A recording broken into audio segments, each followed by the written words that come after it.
ကားသေးလေးတွေကိုရုံတရက်ကြည့်မယ်ဆိုရင်အယုတ်ကားပုံစံလို့ထင်နိုင်ပါတယ်။ဒါပေမဲ့ဒီကားတွေကအယုတ်ကားမဟုတ်ပါဘူး။စကီကြကြနဲ့သေးသေးချာချာအသေးစိတ်တိစောက်ထားတဲ့ပုံစံငယ်စကီမော်ဒယ်ကားတွေပဲဖြစ်ပါတယ်။အပြင်ကကားပုံစံနဲ့ဒီပုံစံနဲ့နှီးပါတူအောင်တိစောက်ထားတာပါ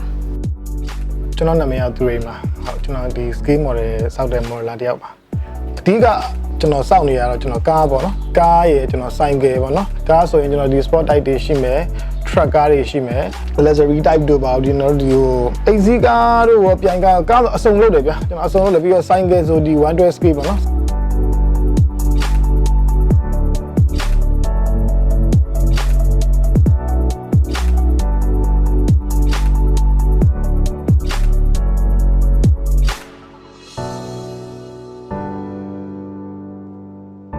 ကားစစ်တိုင်းရဲ့အများ reference လိုက်ယူပါတယ်အစစ်တိုင်းလည်း reference လိုက်ယူရတယ်ဆိုတာ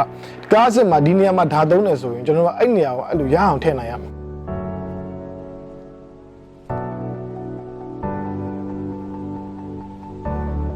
အခုဒီဘူးချပြီးထုတ်အခုညက်အခုစားဆောက်လို့မရအောင်ကျွန်တော်တို့ Google မှာရိုက်မှပုံလိုက်ရှာ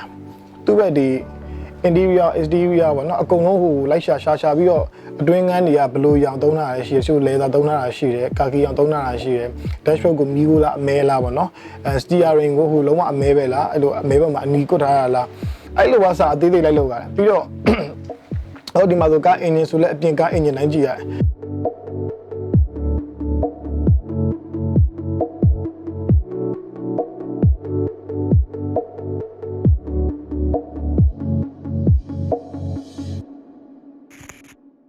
ကျွန်တော်မန္တလေးမှာကျွန်တော်လောက်အရောင်းဝယ်မှာလည်းမလောက်ရဆိုတော့ဒီလောက်လည်းကျွန်တော်မစွန့်လွတ်နိုင်ဒါကကျွန်တော်အိမ်အရန်ကုန်မှာဆိုတော့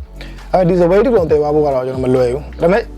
အဲ့တော့ကျွန်တော်ဘာလို့လဲကျွန်တော်လုံးစရာရှိတဲ့ကားတွေကျွန်တော်အပ်ထားတဲ့ကားတွေကိုဆိုင်ကယ်တွေတို့မော်ဒယ်တွေဘာလို့လဲဆိုတော့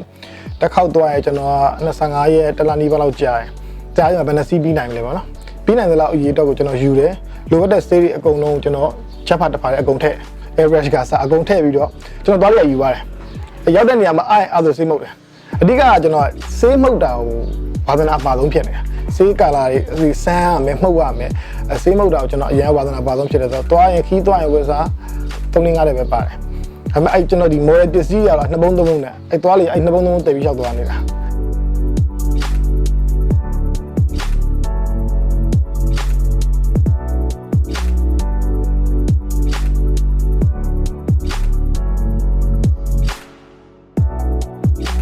ကျွန်တော်တို့ကငယ်လေးရဟိုဒီ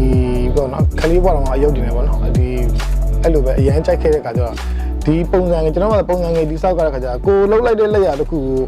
ကိုစိတ်ကူးညံထဲမှာရှိတဲ့အတိုင်းလှုပ်လိုက်တဲ့အခါအဲ့လိုပုံစံတိုင်းဖြစ်လာလေကိုကသဘောကျကျင်းတဲ့လေပဲပေါ့နော်